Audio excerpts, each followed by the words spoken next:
up. Ano ba nangyari? Ang Oriental Bank nawala sa'yo. Mamaya pati Continental Foods madamay.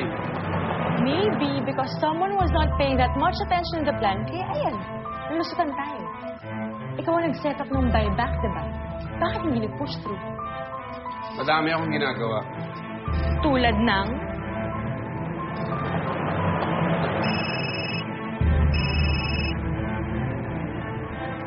Hello? Yes, this is Victoria Manalo. I'm selling all my shares to Oriental Bank.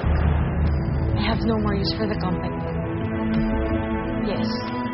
Thank you.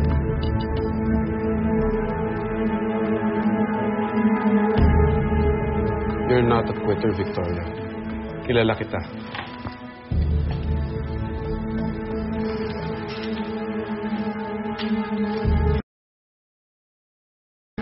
Pagod na ako eh.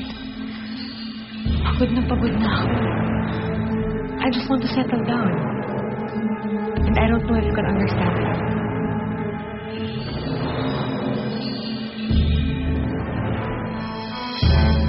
Hindi ko akalain ikaw pa magsasuggest niyan. Gusto ko lang ituwid ang lahat. Magsalita ka parang wala ako dito ah. Sana ginawa mo rin noon yung sinisermon mo ngayon. Betsy, hindi ako nang-aaway. Intindihin mo naman yung pinanggagalingan ko. Kung magsalita ka, parang hindi ko rin mahal si Natalie. Kilala ko na siya ng tunay kong apo. But that child needs her real parents. Si Clarissa, kanina siya dapat. Nakakalimutan mo na ba? Kung bakit namatay ang nanay ko? Namatay siya dahil ninakaw mo si Clarissa sa amin, sa pamilya namin. That was different. 5 nakaw, 1,000 nakaw, nakaw pa rin yun! Mas maganda pa nga yung sitwasyon ko eh. At least sa akin, pinulot ko si Natalie nung tinapon siya ni Clarissa.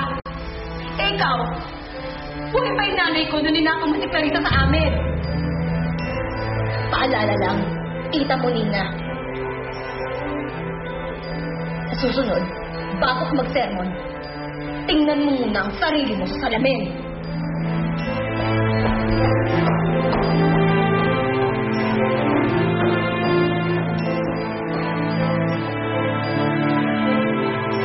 Hindi naman yan ang problema ko eh. Si Daryl? Well, si Daryl at si Nick. Daryl and Nick. Bakit? Pareho na nilang alam na nasa mga Gartamonte ang anak ko. I'm sure si Daryl gusto niyang bawiin ang anak niya. Si Nick naman natatakot ako dahil baka mamaya idamay niya pa yung bata sa gulo nila ni Daryl. Will she be in danger? Ayoko isipin, pero posible.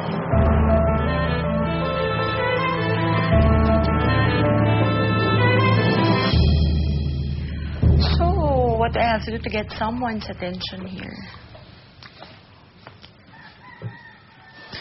I'm sorry. May iniisip lang ako. Ayoko na magtanong. Today is a really, really bad day for me. Nawala yung hold ko sa company. Sandali, akala ko ba tutulungan ka ng partner in crime? Si Nick, Yeah, si Nick. we're done. Tapos na kami. Tapos na ako sa laro. Anong gagawin mo? Break up with him? Ikaw ang gusto kong tanungin, Miguel. Ano bang plano mo sa akin?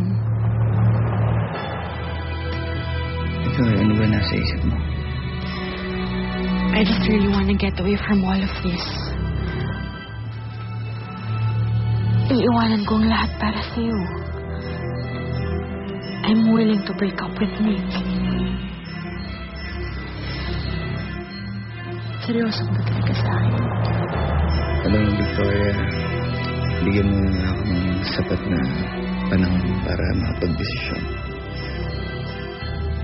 Don't do anything drastic. Huwag ka muna makipag-iwalay kay Nick.